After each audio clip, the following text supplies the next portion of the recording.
안녕하세요. 이승주 변호사입니다. 자, 이번에는 제가 이제 최근에 수임을 한 사례인데 대형 로펌, 그다음에 다른 전문 변호사분들한테 이제 질문을 좀 하셨던 것 같아요. 이 사건은 이제 경남 지역에서 이제 1심에서 패소한 다음에 서울에 이제 대형 로펌 몇 군데하고 전문 변호사 리스트를 뽑으셨다고 하더라고요. 그래서 그 여러분한테 상담을 하고 결과적으로 이제 제가 맡은 그런 사안입니다. 제가 이제 상담을 드릴 때는 제 의견은 이런데 여러 변호사님한테 한번 물어보십시오. 그분들의 견해는 어떤지 제가 이런 식으로 많이 말씀을 드립니다. 비교해 보시고 선임하시라는 건데 이 사안 같은 경우에는 제가 낸 그 쟁점, 제가 생각한 쟁점을 직접적으로 이렇게 언급한 변호사분들이 거의 없었다고 하시더라고요. 저는 이제 제가 말씀드린 걸 그대로 한번 말씀드려봐라 이렇게 말씀을 드렸는데 제가 이제 얘기를 들어보니까 제 말씀을 드리진 않고 그냥 주로 들으신 다음에 비교해서 저를 선임하신 것 같더라고요. 이게 이제 별 차이가 없는 것 같긴 한데 약간의 전문성 차이라고 보시면 될 것 같습니다. 한번 말씀을 드려볼게요. 경남 지역에서 이제 골프장을 운영하는 회사인데 골프장 일부가 그 지역 종중하고 공유 등기가 되어 있는 그런 사례입니다.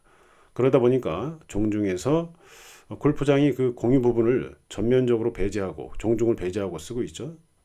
이런 경우에는 부당이득 반환 청구를 할 수 있습니다. 그래서 종중에서 골프장한테 부당이득 반환 청구를 했는데 골프장이 패소한 그런 사안입니다.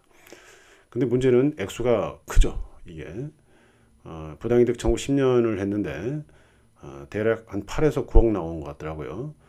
8, 9억을 줘야 되고 뭐 예를 9억이다 이렇게 얘기할게요. 9억을 줘야 되고 매월 800만 원을 줘라. 자, 이런 판결이 떨어진 겁니다. 이 사건을 자세히 봤더니 선행 소송이 있었습니다. 선행 소송이 있었고 선행 소송에서는 골프장이 원고가 돼 가지고 구분 소유적 공유다. 등기부상은 공유인데 실제는 구분 소유적 공유다. 이러면서 상호 명의신탁 해지 소송을 했었는데 골프장이 패소한 겁니다. 이때 골프장이 이겼다면 부당이득 청구가 안 됩니다. 여기까지 오지 않은 거죠. 그냥 구분 소유적 공유가 분할 처리되면서 아무 문제가 없었을 텐데 골프장이 운영하는 그 부분은 그냥 골프장 거고 나머지 공유 부분을 종중이 갖게 되는 이렇게 처리가 되는 건데 패소한 겁니다. 근데 이 선행 소송에서 약간의 문제가 이제 제가 이제 문제를 봤죠. 골프장을 우리 회사가 골프장 운영하는 저한테 오신 회사가 경매로 매수하는데 과거에 구분 소유적 공유였다고 하더라도 경매로 그 토지를 매수하게 되면 단순 공유가 되는 게 적지 않습니다.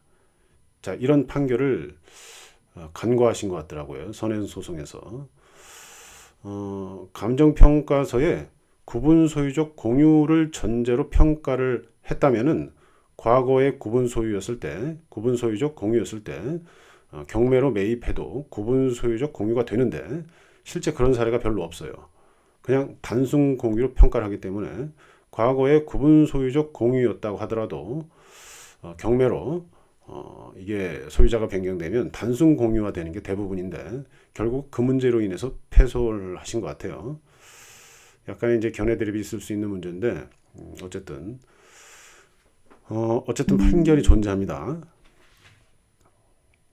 자, 이 사건에 대해서 제가 생각한 쟁점은 뭐냐?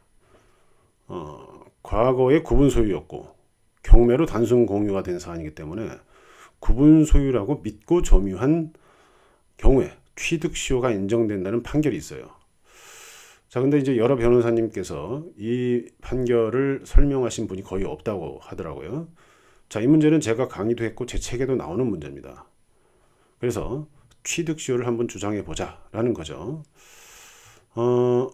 그러면 20년간 저희가 점유해야 되는 20년 이상 이런 문제가 있는데 그런 문제는 우리 같은 경우에는 20년이 좀 모자라는데 그러면은 역산에서 취득시효를 주장할 수 있는지 요게 종중이 종원한테 신탁을 했다가 차후에 신탁 해지가 되면서 종중 명의로 바뀌는데 실제 결과적으로 실제 종중 거죠.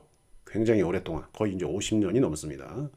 자, 이런 실질을 기준으로 한다면 제가 역산에서 취득시효 주장하는 게 인정될 여지가 있습니다. 여기에 이제 하나가 쟁점이 되고, 그 다음에 이제 그 전 소유자가 취득시효 완성을 했더라고요.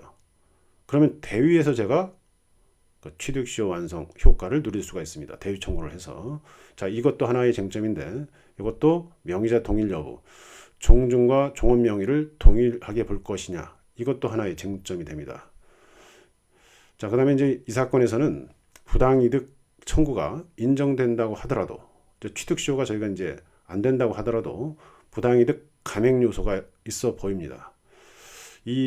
우리가 그 손해배상 감액 같은 게 있어요. 근데 이게 대부분 보면은 불법행위나 채무불이행에 있어서 손해배상을 감액하는 판결들이 주류인데, 부당이득도 감액이 가능하다는 판례도 약간 보입니다. 이런 취지로 주장을 했죠.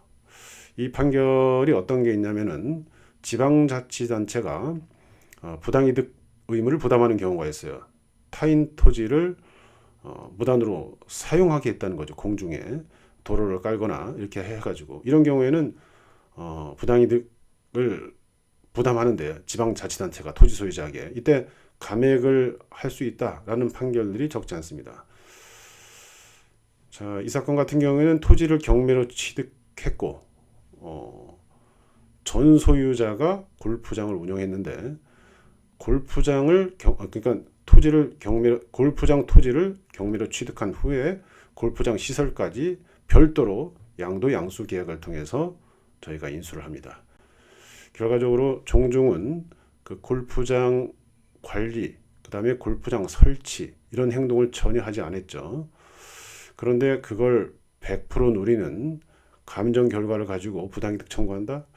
이건 좀 아닌 것 같더라고요. 이런 주장도 안 하셨더라고요. 다른 주장을 좀 많이 하셨고, 그래서 제가 이제 감액 요소들이 적지 않습니다. 지금 제가 공개하는 것 이외에도 추가로 주장할 여지가 있는 것들이 좀 더 있어요. 지금 제가 이제 수임을 해서 이제 소송을 이제 진행하는 사안이기 때문에, 이런 경우는 사실은 의뢰인들의 니즈가 뭡니까? 일단은 취득시효가 인정되면 너무 좋은 사안이고, 안 되더라도 부당이득 감액을 주장하는 그런 사안입니다. 지금 이 취득시효, 뭐 고시 공부할 때 다 배우죠.